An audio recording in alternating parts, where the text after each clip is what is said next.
know if the preacher feels, he's a prophet, if the preacher feels God is taking too long, what the congregation must think.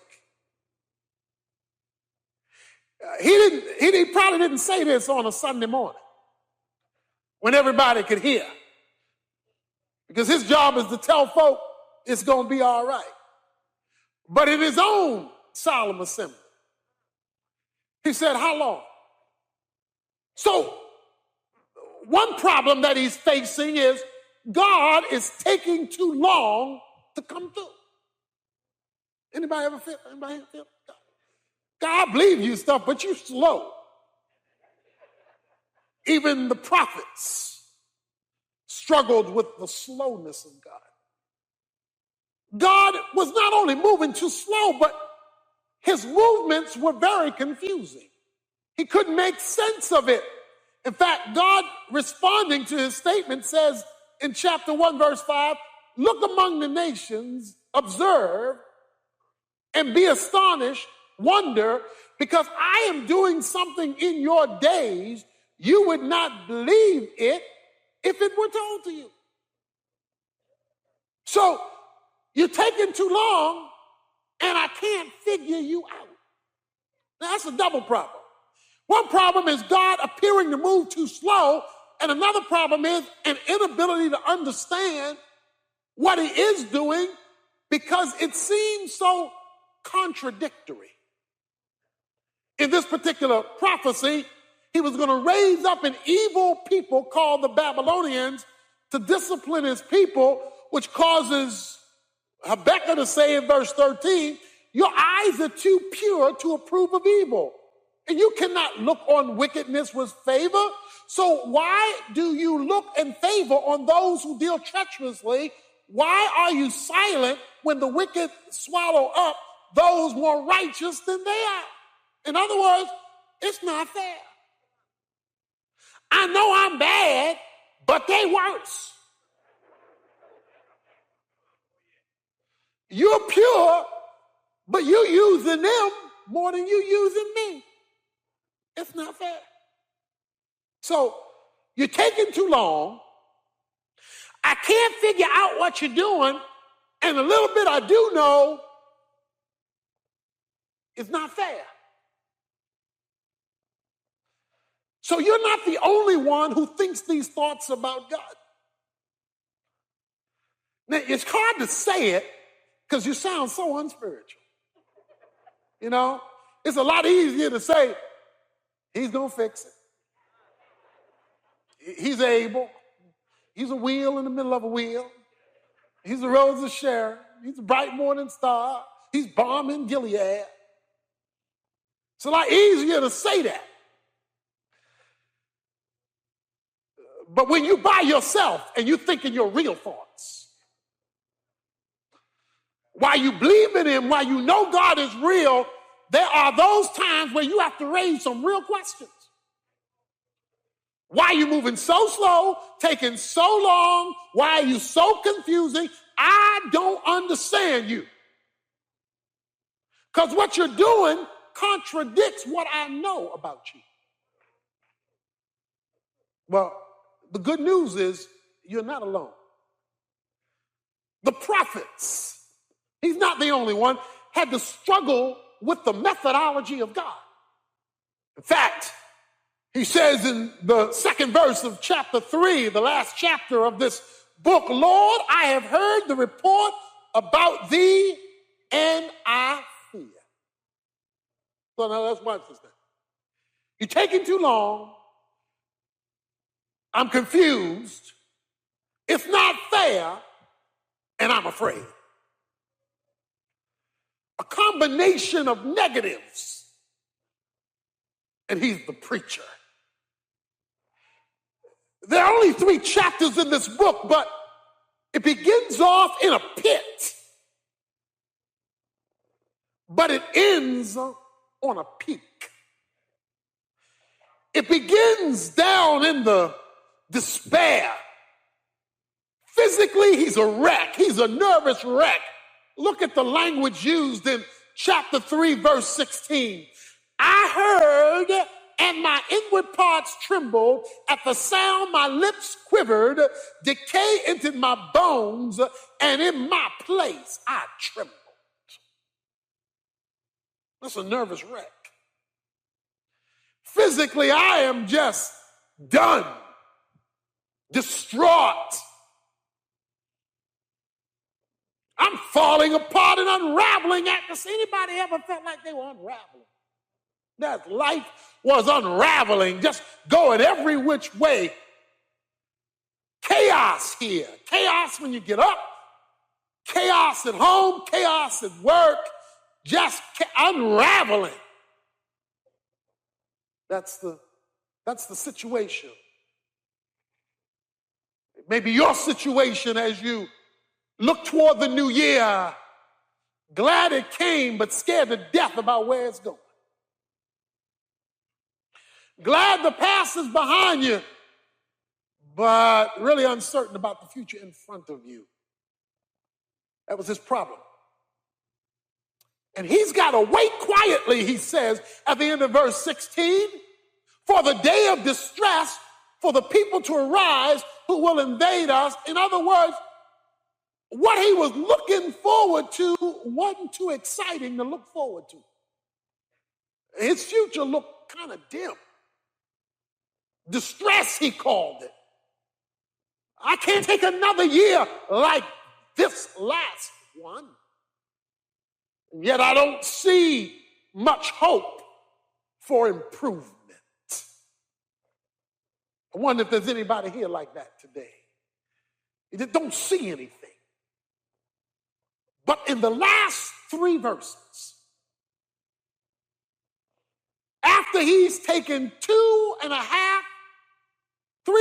chapters to tell you his struggle, his frustration, his confusion, his fear, he comes down to 3 verses. Let me read them one more time. Though the fig tree should not blossom, though there be no fruit on the vine, though the yield of the olive should fail,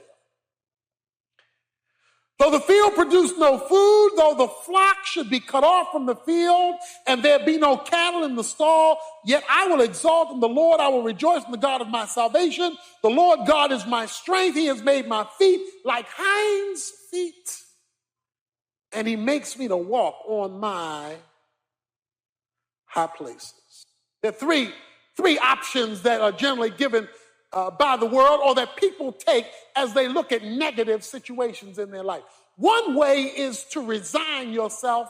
That's the way it is. It was that way, it is that way, gonna be that way. So you just resign to the fact that you just destined to be miserable. You destined to be a loser. You destined to not have a change come. That's life. So you kind of just resign yourself to it. You kind of just say that that's the way it is. That's the way it's going to be. And so people who resign always let you know that they're in that resigning mode because they sigh a lot.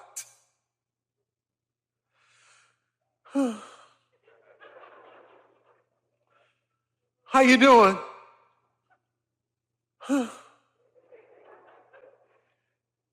What's going on? They just resign. That's the way it is. There is a second way that people deal with life when it doesn't seem to offer a future, and that is detachment. In other words, they distract themselves so they don't have to think about it.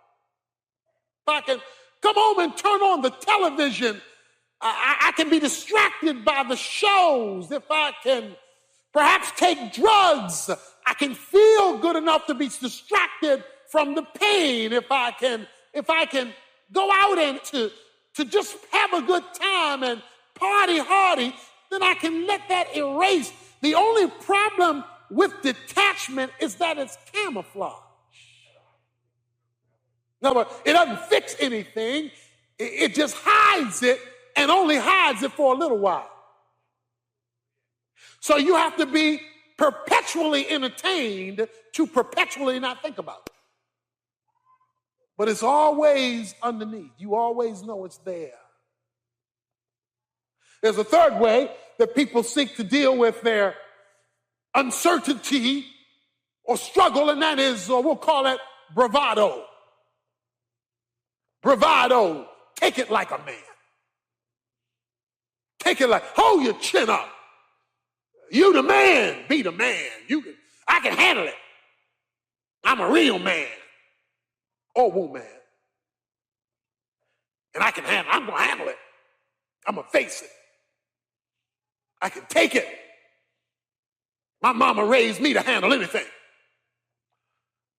The only problem with bravado is when things get bad enough, all the pep talk in the world won't help you. Pep talk is good, but pep talk doesn't last. It's like having a pep talk before a football game. At halftime, the score 52-0, you losing. The coach come in halftime talking about pep talk. After a while, reality sets in. Okay? We ain't gonna win. And after a while, all the pep talk in the world is not gonna do it. You've experienced that. You come to church, heard a sermon preached, and got pepped up.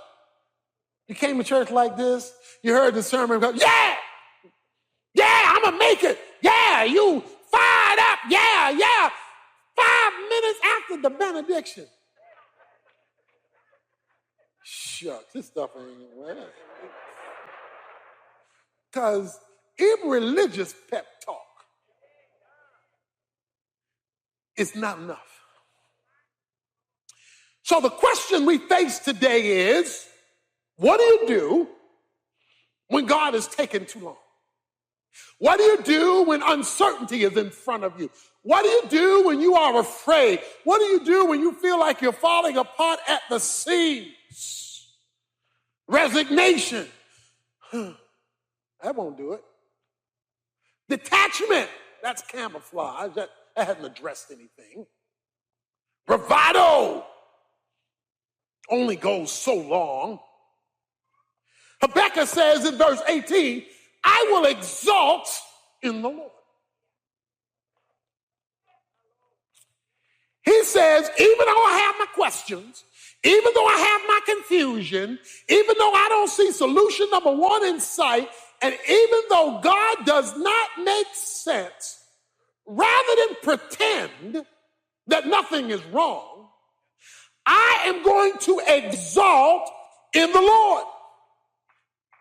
That is, I am going to trust in the reliability of God even when I can't see him or what he is doing.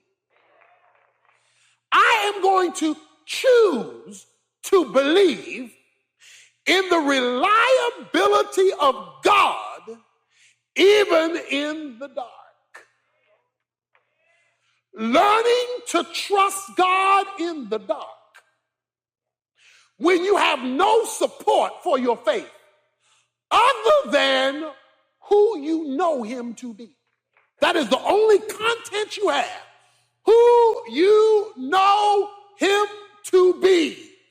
You appeal to two things. His character, what he is like, and his works, what he has already done for others, whether you or someone else in the past.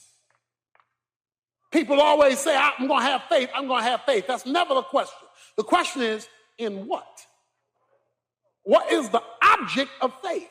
To believe is a meaningless term until you tell me what you are believing. You could say, I believe in Santa Claus.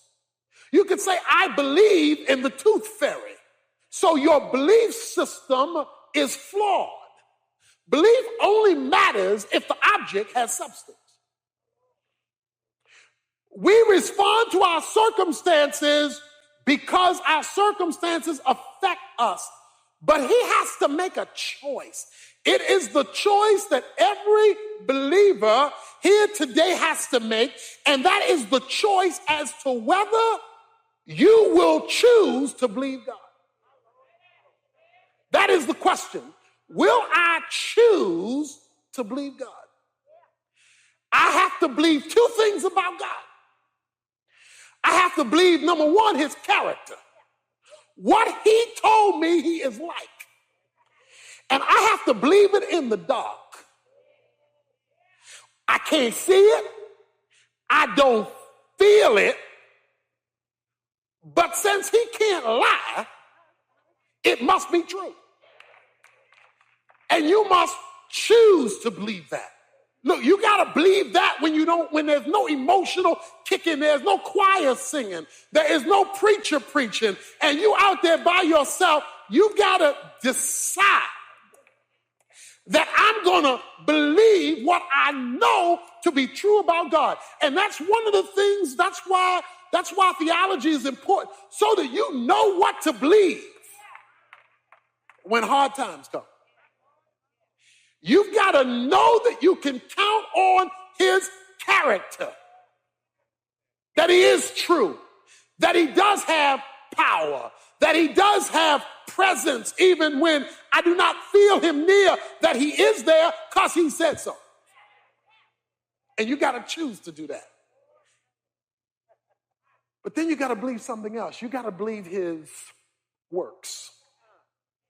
That's another reason why you need to know the Bible, because you've got to know what he did yesterday. You see, you got to know what he did yesterday. Habakkuk spends verses 3 through verse 15 rehearsing what God did yesterday of chapter 3. He alludes to the Red Sea. He alludes to David killing Goliath. He alludes to all of these historical things. Why do you need to know what God did yesterday? Why is it important for you to know what he did in the past, in the Bible, in the life of your mama, in your friend's life? Why do you need testimonies of what he did yesterday? Why do you need to remember it? Because of this.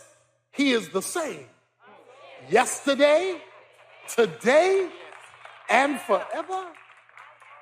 The reason why you've got to know what he did is because what he did, he can still do. Because he does not change. We call it the immutability of God. He does not change. His methods vary, but his abilities don't. And therefore, when you remember what he did, then you know what he can do. And let me talk about that. Because when you look back at the way God did things, he never had one way. There wasn't a cookie cutter method of addressing people's needs or problems or circumstances. And when you look closely, sometimes he let people get to the last minute before he came through. Sometimes it wasn't all in advance. If you needed something December 31st, sometimes he waited till December 31st. He didn't show up in advance. He came just in the nick of time.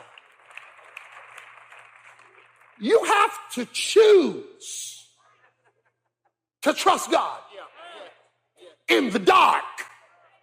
When you can't see him, you don't feel him. There are no things that are whipping you up. You can't find anything to hang on to but what you know to be true about him. Habakkuk is a prophet who's confused. The second verse of the first chapter, he says, "How long, O Lord, will I call for help and you not hear me?" Anybody ever felt like that? One problem is God appearing to move too slow, and another problem is an inability to understand what he is doing because it seems so contradictory. In this particular prophecy, he was going to raise up an evil people called the Babylonians to discipline his people, which causes Habakkuk to say in verse 13, your eyes are too pure to approve of evil, and you cannot look on wickedness with favor. So why do you look in favor on those who deal treacherously? Why are you silent when the wicked swallow up those more righteous than they are? In other words, it's not fair. I know I'm bad, but they worse. You're pure, but you using them more than you using me. It's not fair. So you're taking too long. I can't figure out what you're doing, and a little bit I do know is not fair. So you're not the only one who thinks these thoughts about God. There are only 3 chapters in this book, but it begins off in a pit, but it ends on a peak. It begins down in the despair. Physically, he's a wreck. He's a nervous wreck. Look at the language used in chapter 3, verse 16.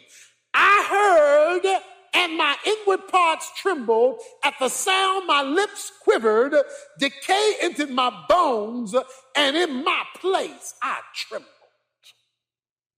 Physically, I am just done, distraught. I'm falling apart and unraveling. Does anybody ever felt like they were unraveling? That life was unraveling, just going every which way. Chaos here. Chaos when you get up. Chaos at home. Chaos at work. Just unraveling. That's the situation. But he has to make a choice. It is the choice that every believer here today has to make, and that is the choice as to whether you will choose to believe God. That he is true, that he does have power, that he does have presence even when I do not feel him near, that he is there because he said so. And you got to choose to do that. Look at chapter 2, verse 20. But the Lord is in his holy temple. Let all the earth be silent before him. That means shut up. Be silent, that means be quiet. All right? The Lord is in his holy temple. Let all the earth be quiet. Now, to understand it, you got the verses before it talks about dumb idols that people look to for solutions. They can't speak, they can't talk. You have to set them up, break them down, and they are dumb. But the Lord is in his holy temple. Let all the earth, that's you and me, we on the earth, let all the earth be silent before him. Now, why do you need to know that? When you can't figure it out, don't get a headache over it. When you can't solve it, don't stay up all night trying to figure it out. God knows how to tell you what he wants you to know. And if he's not informed you of anything more than he has informed you of, you go to sleep.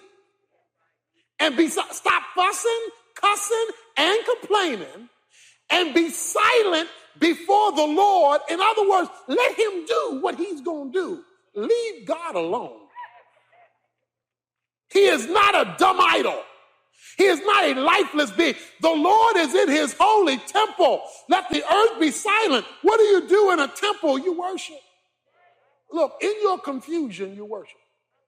In your lack of clarity, you worship. In your emptiness, you worship. In your despair, you worship. You simply say, Lord, all I can do is adore you in your temple because I have no explanation for anything that's going on right now. None. The Lord is in his holy temple. Let all the earth be silent before him. And so he calls for an act of faith. Matthew 6 says, be anxious for nothing. Because just as you can trust God for yesterday, in fact, you didn't even think you were going to make it till now, the way things look. You just say, if I got to go through another year like this, I'm not going to make it. Guess what? You made it. You here. Your problem may not be solved, but you here. I will exalt in the God of my salvation. Remember when you first started flying and it was turbulence? And how nervous that makes you, you know? Plane go boom, boom, boom, jumping up and down. And you get a little uncomfortable with turbulence, you know? Especially if it's real bad in a storm and you don't know what's going on. See, the problem with a plane is you're not in control. That's the problem. I can handle a bumpy road. I'm behind the wheel. You bump all day. As long as my foot is on the accelerator and my foot is on the brake, we can make it. But I can't see what's going on out there. I don't know what them boys doing up front. You remember how you long for the pilot to say something? Tell the truth, shame the devil. I know. You wanted the pilot.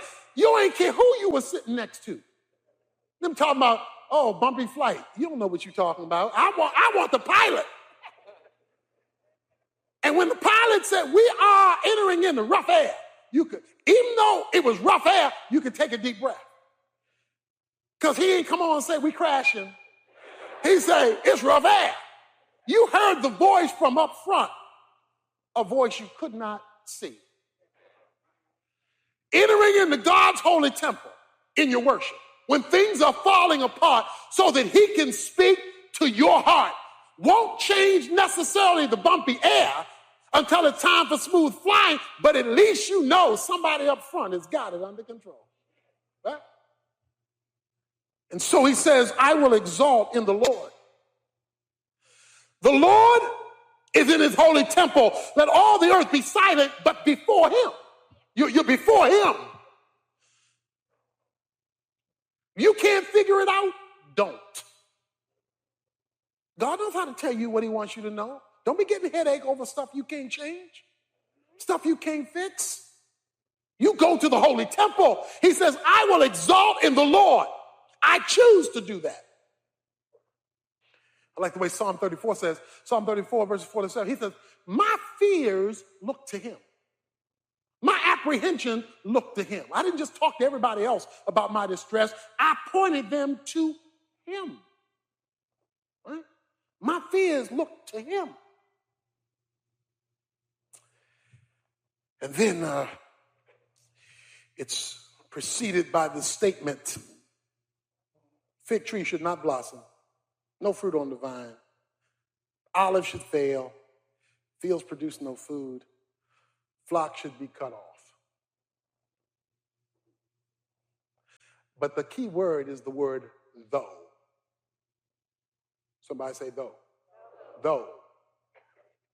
Let me give you a more contemporary word for though. Suppose. Even though this happens, suppose. How many folks spend a lot of time with suppose? Suppose this is cancer. Suppose we don't have the rent money.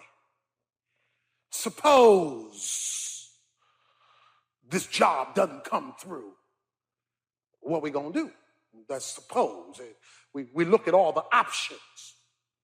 Oh, I love Habakkuk. Habakkuk says suppose. Even though. But instead of dismissing suppose, he invites suppose into his house. He says, suppose, come on in, let's talk. And he creates the worst possible situation. Because the situation that he extracts from is a hopelessness. He says, let me come up with his worst case scenario. Worst case scenario. And let me put it in contemporary English. Suppose there is no money in the bank. Suppose both cars break down and I have to walk or catch a bus. Suppose I get a pink slip during this downturn in the economy. Suppose my health report doesn't come back like I hoped it would. Suppose I spend another year alone as a single person. Suppose we're still battling in our marriage relationship a year from now. Suppose, worst case scenario. He says, even if my worst case scenario happens, I will exalt in the Lord. I make a choice that I am going to focus on who God is and what God has done.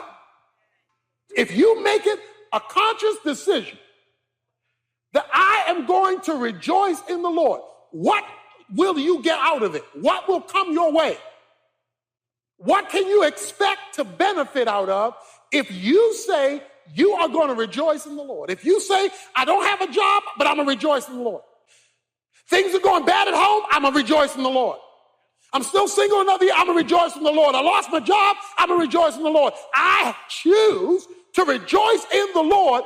What is going to happen? Two things. You will now be controlled by joy and not happiness. Everybody want to be happy. There's nothing wrong with being happy. Don't get me wrong. I like happy. Happy is better than sad. Any day. It's just that life is full of both. What is the difference between joy and happiness? Happiness is feeling good because my circumstances are good. There's money in the bank, my cars are working, my health is good, I got the promotion, so I'm happy. The problem with happy is when stuff goes south, you go south with it. So that's why happiness is a roller coaster. It's up and down. But he says, I will find joy in the God of my salvation. Now, what's joy? Joy is inner stability and tranquility, regardless of external circumstances. In other words, joy is not dependent upon what's happening out there, only what's happening in.